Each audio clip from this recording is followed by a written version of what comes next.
Hello dear students, welcome back in today's mathematics class. In this chapter we are having fun with give and takes with numbers. हम numbers के साथ जोड़ घटाव कर रहे हैं और उनको अलग अलग तरीके से हम अपने आंसर्स निकाल रहे हैं. So in the last class we have done these questions और इन क्वेश्चंस में हमें जो आंसर निकाला था वो हमें गैप्स के अकॉर्डिंग पता चला था. एक क्वेश्चन मैं आपको दोबारा से रिवाइज करने के लिए देना चाहूँगा. आप इसमें देखेंगे कि कैसे आंसर हम निकाल पाए थे. ठीक है, डी पार्ट में इसको हम दोबारा करते हैं और देखते हैं कैसे हमने इसका आंसर निकाला था. सो नंबर्स आर 85 माइनस 63. आपको अब बहुत से तरीके आपको पता चल चुके हैं कि कैसे हम इसका आंसर निकाल सकते हैं. आप डायरेक्टली भी कर सकते हैं. 85 ऐसे लिखा, 63 आपने नीचे लिखा और सब्ट्रैक्शन कर दिया. 5 minus 3 2 and 8 minus 6 2. Answer will be 22. एक तरीका ये हो सकता है कि हम प्लेस वैल्यू से ही कर दें. 85 63 है तो जो बच्चे एडवांस है वो बिना लिखे भी इसकी कैलकुलेशन ईजिली माइंड में निकाल सकते हैं. कैसे? 8 की प्लेस वैल्यू आप समझते ही हैं 80 होगी और 6 की प्लेस वैल्यू जो है वहाँ ये क्या रहेगी, यहाँ पर 60 रहेगी. तो 80 माइनस 60 होता है 20 और जो बची हुई नंबर है 5 एंड 3 इसको भी माइनस करना पड़ेगा ना. 5 माइनस 3 तो ये इसका आंसर आएगा 2. अब ये जो आंसर आया है इसको हम जोड़ देंगे तो ये रहेगा 22. So this will also a method to solve the questions and sums. और एक और तरीका है जैसे कि हमने कल किया था. 85 माइनस 63 था, है ना. 85 माइनस 63 तो हम क्या करेंगे, 63 ऐसे लिखेंगे और जो है इसके बीच में गैप्स निकालेंगे. सब्ट्रैक्शन का मीनिंग होता है गैप को काउंट करना. इनके बीच में कितना गैप है वो गैप को काउंट करना है. ठीक है, तो सबसे पहले मैं इसमें 2 ऐड करता हूँ ताकि इजी रहे हमारे लिए. 2 ऐड करने पर नंबर बन जाएगी 65. After that we add 10. उसके बाद हम 10 ऐड करेंगे सो नंबर विल बी 75 और उसके बाद फिर हम 10 ऐड करेंगे तो नंबर विल बी 85. सो ऐसे गैप्स में अगर हम ऐड करेंगे तो हमारा आंसर जल्दी निकलेगा. तो आंसर क्या होगा, गैप्स को काउंट कीजिए. 10 प्लस 10 20, 20 प्लस 2 22. तो गैप्स कितना है भाई, 22 का है. तो ऐसे भी हम आंसर निकाल सकते हैं. आपको जो इजी लगे बच्चों वैसे कीजिए. हम इसमें अलग अलग तरीके यूज़ कर रहे हैं. सो समझ आया आपको. तो चलिए आज हम अपना अगला काम स्टार्ट करते हैं. उसमें क्या सीखना है, इसमें हमें सीखना है कि किस प्रकार हम नंबर्स को इंक्रीज़ और डिक्रीज़ करके, नंबर को घटा के और बढ़ा के हम टोटल को चेंज कर सकते हैं. यहाँ पर आप देख पा रहे हैं एक बॉक्स है, इसमें बॉक्स में नंबर हैं 333 और इसको हम चेंज कर दें तो क्या टोटल में कुछ बदलाव आएगा, तो वो हम इसको ऑब्ज़र्व करेंगे. तो चलिए यहाँ पर देखिए, राजा के पास जो हैं घोड़े हैं. उसने क्या किया, अपने घोड़ों को कुछ इस प्रकार से अरेंज किया है कि हर तरफ से काउंट करने पर 9 नंबर बने. राजा को जो काउंटिंग है वो 9 तक ही आती है. So he has put these horses like this 333.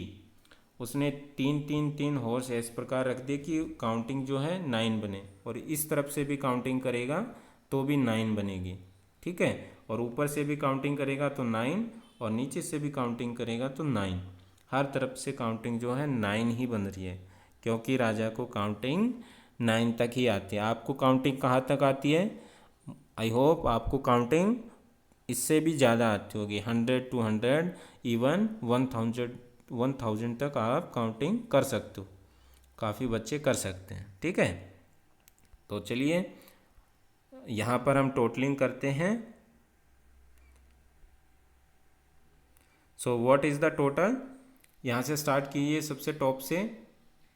3 + 3 6, 6 + 3 9, 9 + 3 12, 12 + 3 15, 15 + 3 18, 18 + 3 21, 21 + 3 24. So total number of horses are 24. तो राजा के पास 24 घोड़े हैं, लेकिन उसको काउंटिंग कितने तक आती है?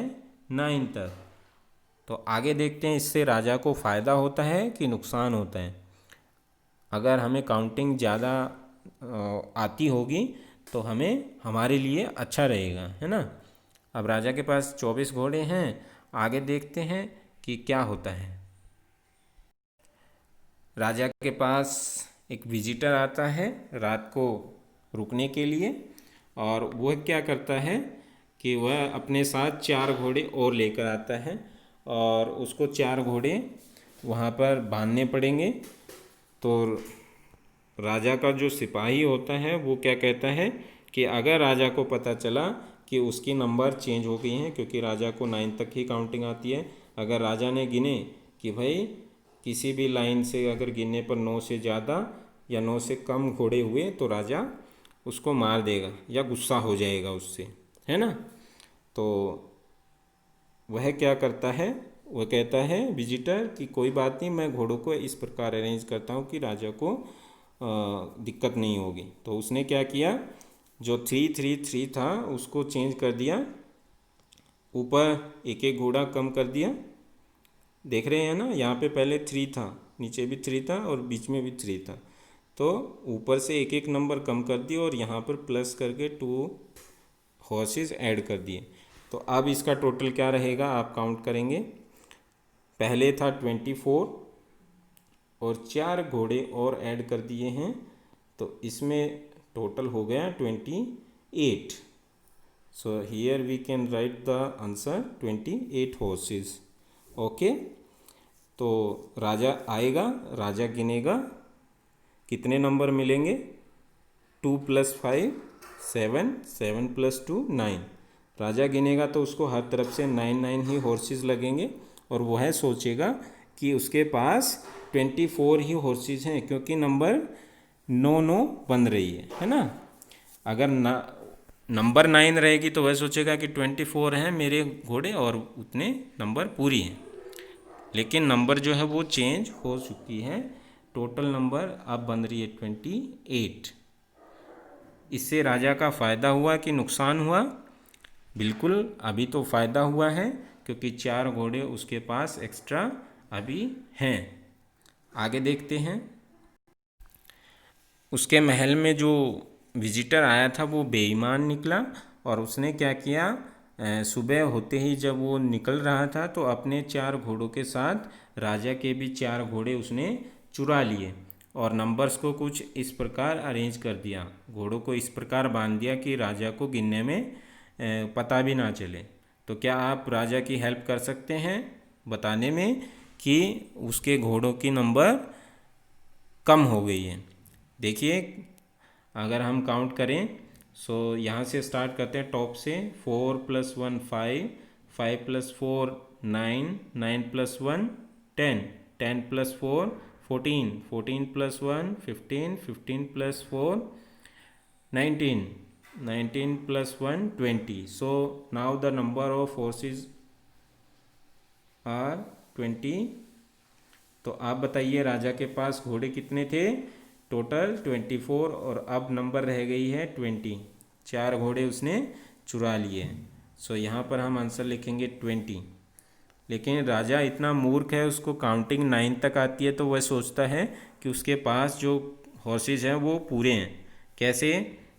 वह आएगा और गिनेगा कि भाई 4 + 1 5, 5 + 4 9, इस तरफ से भी 9, इस तरफ से भी 9 टोटल है, और ऊपर से भी काउंट करेगा तो भी 9 बनेंगे, और नीचे से भी काउंट करेगा तो 9।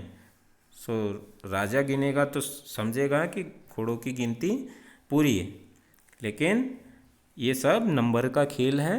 अगर काउंटिंग उसको ज़्यादा आती होती तो वह काउंट करके अपने टोटल जो है हॉर्सेस की नंबर गिन सकता था, है ना। तो इस प्रकार हम नंबर्स के साथ खेल सकते हैं। ये ट्रिक कैसे काम करी कि हम बीच से जो है बीच वाली नंबर को अगर हम बढ़ा दें बीच में, तो क्या रहता है, टोटल बढ़ जाता है। अगर हम बीच के नंबर को बढ़ा दें तो टोटल जो है वो बढ़ जाता है, लेकिन अगर हम इन नंबर को कम कर दें तो टोटल हमारा घट जाता है। ठीक है, आप ये ट्रिक ट्राई करके देखना। टोटल सम जो है वो 9 ही रहना चाहिए, और एक बार आप यहाँ पर रख के देखना 2, और यहाँ पर भी 2, यहाँ पर भी 2, और यहाँ भी 2, और बाकी जगह नंबर जो है वो कम कर देंगे 3 या एक जगह 4, बाकी जगह हम कम करेंगे और बीच में नंबर जो है धीरे धीरे बढ़ाते जाएंगे। ठीक है, तो आप देखेंगे टोटलिंग जो है वो चेंज हो रही है, बढ़ रही है। अगर हम कम कर देंगे बीच में नंबर तो हमारा टोटल जो है वो कम होता आ जाएगा। ठीक है, आप करके देखना इसको और ट्राई करना। एक और ट्रिक है आपके लिए, पज़ल है, देखते हैं कौन बच्चा उसको सोल्व कर सकता है। उसका आंसर आप कमेंट बॉक्स में ज़रूर डालिएगा, मैं वेट करूँगा कि सब बच्चे इसका आंसर निकालेंगे। ठीक है, so here this is the puzzle. What numbers are we, हम कौन सी नंबर हैं। If you add us both you get 100।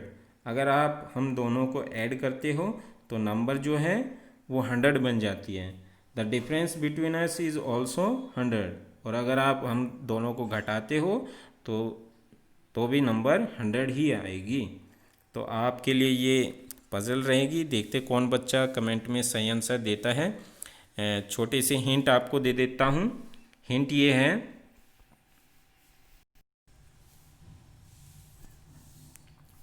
है, कि दो नंबर हैं और दोनों का सम जो है वो 100 आना चाहिए, और जो सब्ट्रैक्शन है, सब्ट्रैक्शन करने के बाद भी आंसर 100 आना चाहिए। सो मान लीजिए मैंने नंबर लिए 50 एंड 50। ओके, अगर 50, अगर हम इन दोनों को ऐड करते हैं तो आंसर हमारा आता है 100। ओके, लेकिन उसने बोला कि जो डिफरेंस है इनका वो भी 100 आना चाहिए। 50 - 50 आंसर होगा 0, लेकिन उसने बोला कि जो है आंसर 100 आना चाहिए। तो ये नंबर नहीं हो सकती ना, हमें डिफरेंस भी 100 लाना पड़ेगा। तो मैं क्या करता हूँ, एक नंबर ले लेता हूँ 50, एक नंबर ले ली मैंने 51, और एक मैंने ले ली 49। सो ऐड करेंगे तो नंबर जो रहेगी वो हमारी रहेगी, ऐड करने पर सम जो आएगा वो 100 ही बनेगा। लेकिन सब्ट्रैक्शन करने पर जो हमारा आंसर है वो अब बढ़ेगा। कितना बनेगा, 51 - 49, आंसर विल बी 2। तो अब आप देख पा रहे हैं कि आंसर जो है वो धीरे धीरे बढ़ने लगा। तो धीरे धीरे आप एक नंबर को बढ़ाओ और एक नंबर को कम करो, तो देखना टोटल सम तो हमारा वही रहेगा और जो डिफरेंस है वो भी चेंज होगा। देखते हैं कौन बच्चा इसको ईजिली सॉल्व कर पाएगा। इसका आंसर आप कमेंट बॉक्स में लिखेंगे। ठीक है, आई होप सब बच्चे इसका कमेंट ज़रूर करेंगे। अगली क्लास हमारी रहेगी गूगल मीट पर, तो सभी बच्चों को अब गूगल मीट पर क्लास लेना समझ आ गया होगा, और उस पर हम अगली क्लास लेंगे परसों, और वहाँ पर एक वर्कशीट सॉल्व करेंगे जो बेस होगी, जो लास्ट क्वेश्चन हमने किया है उसी पर पजल्स आपसे पूछे जाएंगे और उसके आंसर आप कमेंट बॉक्स में डालेंगे। तो मिलते हैं परसों गूगल मीट की क्लास में, तब तक के लिए नमस्कार, बाय बेटा।